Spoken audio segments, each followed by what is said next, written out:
Well, welcome, first of all. What I want to do is to give you a brief introduction to cortisol and stress. And I hope you all had a good night's sleep last night, because sleep is important. Okay, so let's see here. Right. So what I want to talk about this morning is a little bit about stress. I want to look at how we can measure stress, to see what is cortisol and why cortisol is important. How does stress impact your health? And I want to try to give you some advice during these corona times. But before we start, I want you all to try to relax and lower your shoulders and sit back in your chair. And I will now present one of these 3D pictures for you. They were quite popular in the 90s. So look at the picture and try to find out what it is. And as soon as you can see it, write it down in the chat box.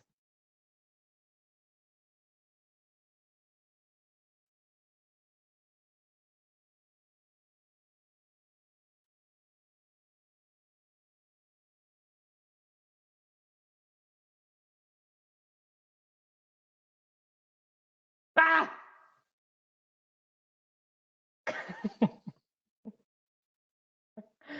Oh. Well, hopefully what you all experienced just now was a little bit of acute stress. You felt your heart beating faster, your palms are sweating slightly, and your breathing becomes quicker. And this happens because, oh, sorry, let me do the screen. There we are. This happens because blood is quickly pumped to the big muscles and preparing the body to fight or run away. Acute stress is one of the least damaging types of stress, which is good because it's also the most common type. It's experienced as an immediate perceived threat, either physical, emotional, or psychological. And we experience acute stress multiple times throughout the day. These threats don't need to be very threatening. They can be mild stresses, like an alarm clock going off, a new assignment at work, or even a phone call that needs to be answered. So acute stress can also be more serious, like being pulled over for speeding, getting into an argument with a friend, or taking a test. The threat can be real or imaginable. It's the perception of the threat that triggers the stress response. The acute stress can easily be managed because it occurs there and then it's over. So how do we measure acute stress? The acute stress can be measured with the help of a polygraph machine. And you probably know another word for this machine, so please feel free to write it in the chat box. We use this machine quite a lot on experiments with first-year students in the psychology department where I worked. And for some studies, we also used the same stimuli you just saw, with a scary face popping up, but then we had the real sound, not me screaming in at you. The machine measures your respiratory or breathing rate. It measures the sweat of your fingertips, also called electrodermal activity, and it measures your blood pressure. In other words, acute stress is fairly easy to measure, as long as you have one of these machines, of course. And yes, loads of you guessed right, it's a lie detector test. So that was a brief introduction to acute stress. But it's the chronic stress we should worry about. Chronic stress is a prolonged and constant feeling of stress that can negatively affect your health if it goes untreated. It can be caused by everyday pressure of balancing family and work, or by traumatic situations. And in order to begin managing chronic stress, we must understand what it is, what may be causing it, and how it affects our entire body. When you suffer from chronic stress, your body remains in a constant state of psychological arousal. It affects virtually every system in the body, either directly or indirectly. We were built to handle acute stress, which is short-lived, but not chronic stress, which is steady over a long period of time.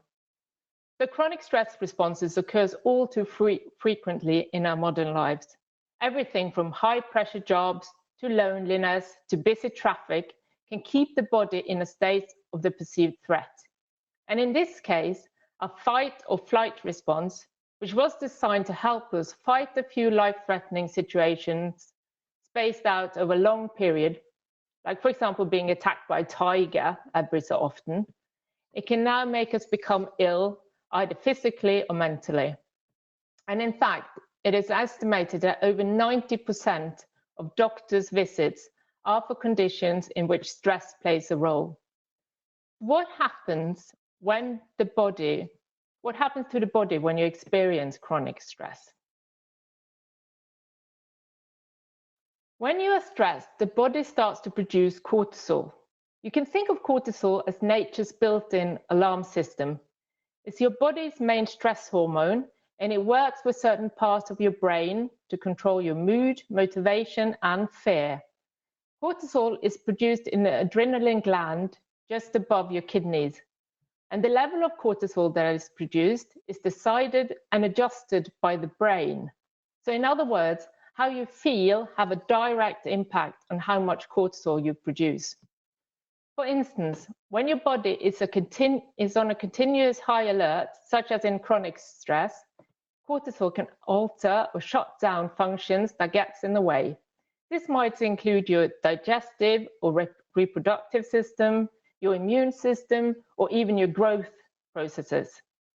However, when you have a healthy cortisol profile, cortisol is actually good for you, as it manages how your body uses carbohydrates, fats, and proteins. The cortisol keeps inflammation down, it regulates your blood pressure, increases your blood sugar, and controls your sleep-wake cycle.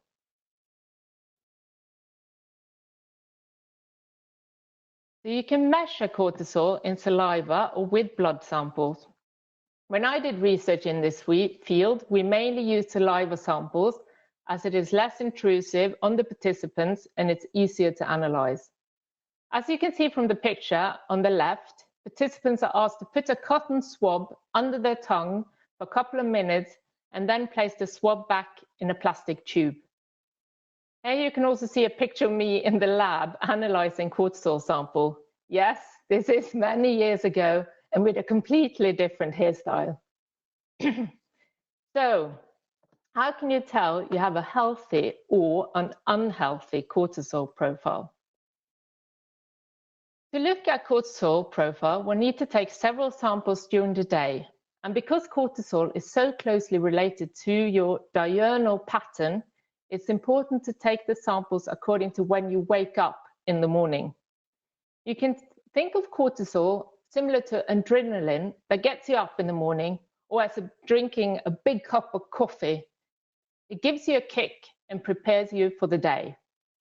So a healthy profile will typically start with a cortisol concentration of around 0.3 microgram deciliter when you wake up. It will then increase quite sharply within the first 30 minutes of awakening before it decreases during the day. It's common to continue to measure the response during the day, typically at 3, 6, 9, and 12 hours after awakening. The cortisol level should gradually decrease during the day, and it should be almost gone by the time you go to bed. So this is what a healthy profile looks like. Cortisol production becomes problematic when you're exposed to continuous or prolonged stress, which results in the continuous production of cortisol. An unhealthy profile will typically start higher, it will not have the peak in the morning, and most worrying of all, it will not decrease during the day. And as you can see from this graph, this is a typical example of people who are suffering from burnout. You can see the peak is quite flat and high. And depressed people commonly have a slightly lower cortisol level overall. As with burnouts, they also lack the morning peak and they don't reduce the level of cortisol enough during the evening. So prolonged elevated levels of cortisol can result in high blood pressure, high blood sugar, and reduced ability to fight infections and increase fat storage in the body. Excess cortisol has been linked to a list of health-related problems, as you can see from this figure. In other words, in the short term, an increase in cortisol secretion may be beneficial for you in order to survive, but in the long term, elevations may do the opposite and actually kill you. So there's a lot of research done that explore the connection between cortisol and health. Both cardiovascular diseases and cancer are two main groups of illnesses that is often linked to the higher levels of cortisol. Research has, for example, shown that in breast cancer patients, cortisol slope predicted survival up to 7 years after treatment. The earlier mortality occurred among patients with a flat profile, indicating that those patients with an unhealthy cortisol profile had an earlier mortality. And in my own PhD, I explored well-being in older people by looking at which factors were predictors of healthy cortisol profile. It turned out that the actual time older people left their houses was a good predictor of health, and vice versa. Old people who were isolated had a less healthy cortisol profile. And this is something to consider in these corona times, where old people are encouraged to keep distance and self-isolate. It's not good for them.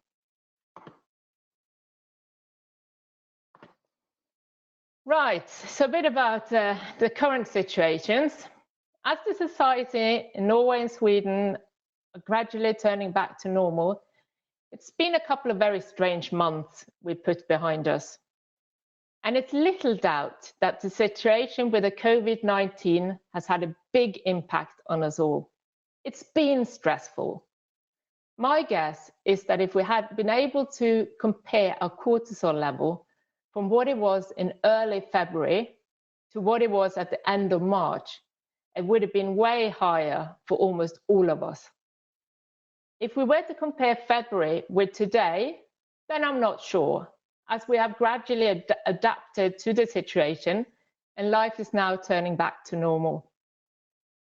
So, what is the stress we have experienced in this period? For most people, the coronavirus pandemic means a lot less social contact. Some are separated from family members and co-workers, others live alone and aren't able to see anyone face to face. Many people have been working from home while also having their children at home, and most social gatherings and events have been cancelled. And staying inside for extended periods of time can cause you to feel a bit restless. For some people, it causes anxiety. For others, staying indoors causes boredom. If left unaddressed, these emotions can lead to an increase in cortisol. And whether you normally walk to get to the train or you have a job that involves a fair amount of physical labor, there's a good chance your current work situation may not require you to move as much as you usually do. Fear of catching the virus, worries about how your relatives are coping, and worrying about how you're going to pay the bills are all factors that can increase your cortisol to an unhealthy level. And if you previously had depression, anxiety, or another mental illness, your symptoms may intensify during stressful times. And even if your mental health was good prior to the pandemic, you may notice new symptoms emerging. You might feel like you're on a bit of an emotional roller coaster. Whether you're more irritable, sad, or anxious than usual, these emotions should be expected. However, if you're struggling to manage your emotions, or if your emotions are making it difficult to function, it can be a sign that you have an unhealthy cortisol pattern. So stress can also interfere with sleep. You might find you're not able to fall asleep, or that you wake up repeatedly throughout the night. On the flip side, you might find you're sleeping too much. Maybe you nap throughout the day or have trouble waking in the morning despite a full night's rest. Getting too much or too little sleep are also signs of an unhealthy cortisol pattern. And distress can cause some people to eat too much. Others lose their appetites altogether. If you're experiencing a major change in appetite or in weight, it could be a sign of your distress is too high. And you might find it more difficult to concentrate, staying on task, or being productive. And while the change in your routine may make these things more difficult, an unhealthy cortisol profile can also be a factor.